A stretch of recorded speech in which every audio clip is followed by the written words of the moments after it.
if we want to continue to onshore and we want to continue to make U.S. manufacturing competitive, we have got to do something about this aging infrastructure. It is rough out there. I agree. I was at a steel manufacturer a couple weeks ago, and I'm talking to some hardcore. These are hardcore operators. These are the ones who boots on the ground. They're there every day fixing this stuff.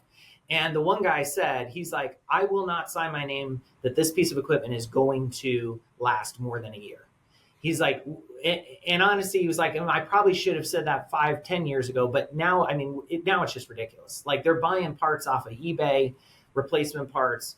And he's like, I will not make a claim that this piece of equipment will last more than a year. Now, here's the thing. We've got investment that is coming in, right? We've got, $1 billion investments in different manufacturing customers coming in, and $500 million here. And we've got money that's starting to flow back into US manufacturing.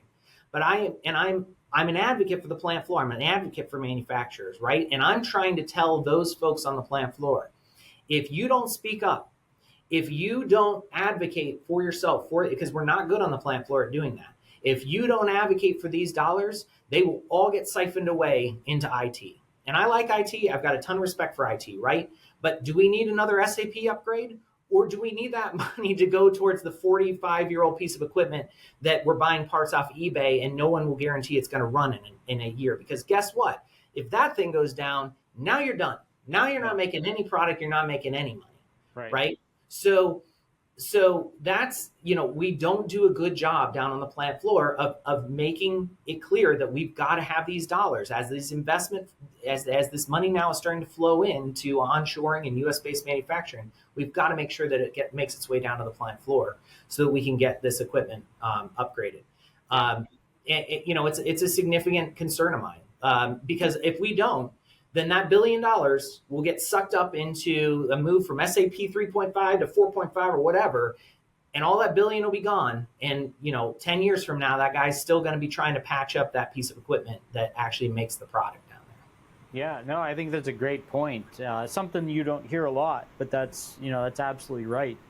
And I think in general, whether it be in the machinery itself or in these types of automation systems, I think we need to figure out a way to be more aggressive in our approach in the U.S. because we are way behind a lot of Asian countries and a lot of people that you hear these manufacturers. Yeah, our business has gone to China and India and whatever, and it's not a huge surprise. I mean, in a lot of cases, these guys are doing a better job at a cheaper price, and obviously that's not always the case. The better job part, but in some cases, that China always had this reputation for these cheap, chintzy crap products, but they've come a long way, and a lot of times they are producing at least equally as good product at a much cheaper price. So we need to kind of figure out where that investment's going to come from. In a lot of cases, it just doesn't seem like it can come from the shop itself, simply because they're already struggling with profit margins. I don't know who's going to solve that problem. Hey, I'm Nate Wheeler. I am the host of Manufacturing Insiders Podcast. Really want to thank you for joining today. I hope that you learned some really great insights from this manufacturing leader that you're about to hear from. I also hope that you'll go ahead and hit that like button on the video and subscribe to our channel so you can see more of the stuff that comes out as we're continuing to publish content. Every like, every subscribe really helps us get this message out. And the message that we're sharing is really just a message of hope for manufacturers. I understand, I work with you guys every day. I understand how many different obstacles are in your faces, from technology to government regulations to competition from foreign and domestic markets. And I really want to share strategies with you on how to deal with these issues. And I think there's no better way to learn than hearing directly from somebody that solves some of these challenges. Thanks for watching today, and look forward to seeing you soon.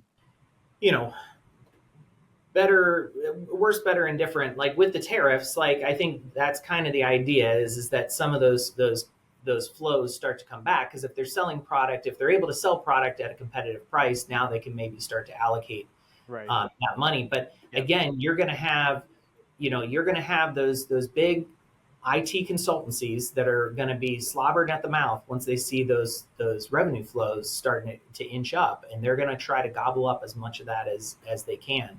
Yeah. So I part of my role, I feel like I've grown up in this industry, is just to be an advocate for the plant floor. And, these are guys who are typically guys and gals who are head down and working hard to keep things running. And they just don't, it's not in their nature to speak up and say, one of the things I try to tell them is that, look, use me. AI can be that carrot. Go to corporate and say, look, I want to do this AI project. I know you want to do this AI project, but we cannot get the data off this equipment in the state that it's in. We have got to do XYZ upgrades to be able to get to this AI future that you want to get to. I'll make one other point, because you brought up, who are we competing with? And you mentioned some of the countries that we're competing with, right? One of the advantages they have is in their workforce, because they can just throw bodies at these problems. They can just throw armies of people at these problems. And, a lot of times working in very unsafe conditions, which I certainly don't want the US to adopt, but that's how they solve these problems, right? We've got a very different workforce here. We were talking, we've already talked a lot about that. So we have to be smart about it. We have to adopt automation. We have to adopt AI. We have to make it so that it's push button, and most of the intelligence lives in the machine, and you can take almost anyone off of the street. I use this analogy, and it's the best analogy I've been able to come up with so far on this. But, when you look at McDonald's, they don't hire a cook like a diner would hire a cook, right? They hire a person, and they give them a couple hours of training, and they're like, here, you're going to load these frozen pucks in, and you press a button, and the machine's going to do all the work, and then you just unload it, right? I mean, in McDonald's, better, worse, indifferent, like, they have automated pretty much as you possibly can, right? They're using humans basically for the things that it's so hard to do. You would need a pretty sophisticated robot to do. So they're using humans for that, but everything else they've automated. That's the level of automation we have to get to be able to use that same workforce. We have to get to that level of automation in manufacturing. And we are so far from that. I know. Like, if you walk into the average factory, there's still so many judgment calls that are happening. There's so much expertise that's required on the plant floor to make good product. We're so far from that level of automation in plants. But that's where we have to get to if you're going to have high turnover, and you're going to have people who are going to only stay for a couple months, and you're going to and unskilled workers. Like, that's the level that we have to get to of automation. So I'm just trying to help where I can, and like I said, I think AI is part of it, part of the story here. Yeah. And it's not going to get better. I mean, I don't know if some people are not moving towards automation because they think it's going to get better, but it's not going to get better. Our biggest generation in the history of the country, the baby boomers, is either out or on their way out. Yep. And even if you have the same percentage of people that were interested in working in blue collar jobs, you still don't have the same number of people. And so you have a growing economy, you have a more need for products, and you have less people to work with. So it's just going to continue to get worse. And so we need to figure out how to supplement with automation, and from making what used to be a complex job accessible to a unskilled or minimally skilled worker. Yeah, 100% agree with that. Yes. Yeah. Wow. So we talked a little bit about this the other day, and I just read a stat that there was some Harvard economist that estimated 92% of our GDP growth is due to data centers and related technology, which is a pretty scary number. Because when you look at the incorporation of this data into production and into the real GDP production of things, it's fairly minimal. So do you think we're in an AI bubble? I do. And I know that people don't want to hear that, but I 100% do. I think that we are being, the economy is being buoyed right now by the data center work. And we're very close to it. So RoviSys does a huge amount of data center work. So we see it, we're kind of on the front lines, and, it's been great. It's been a boom for us, and we're very, very busy on executing those data centers. But I do think that, that all that investment and all those flows going to AI and building these data centers and I think that, unfortunately, it probably is a bubble that we're inflating, and we're probably getting a little over our skis here. And at some point it may pop. I think that we are starting to, that Gartner hype cycle around AI. I think we're starting to get towards that trough of disillusionment, where we drop down, we start to realize what the actual limitations. I think that we're seeing a slowdown in some of the innovation happening around AI. I think we're starting to, a year or so ago, we were just seeing like constant innovation there. I think that's starting to slow down as they're starting to realize the limitations of these algorithms, Yep. and what's going to be possible. Look, I'm not excited about anything I'm saying. This is kind of the reality, I think, of where we're at.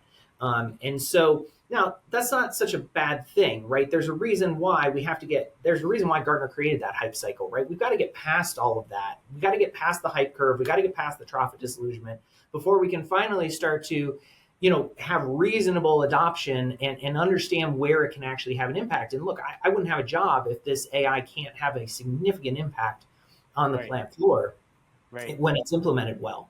Right.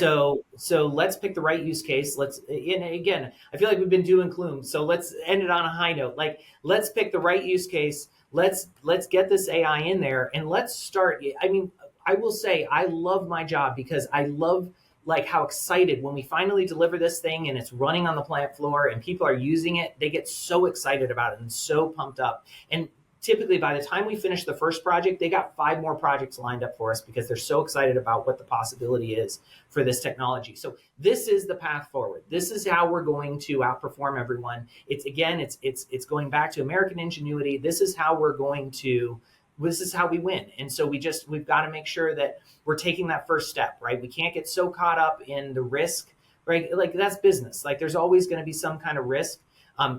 If you partner with an expert, we can help you de-risk these things. We can help you navigate that risk in a smart way. But let's go ahead and we need to bite this off. We need to take that first step. Everyone listening, if you're a manufacturer, look, even if you don't want to do an AI project, it's not for us yet.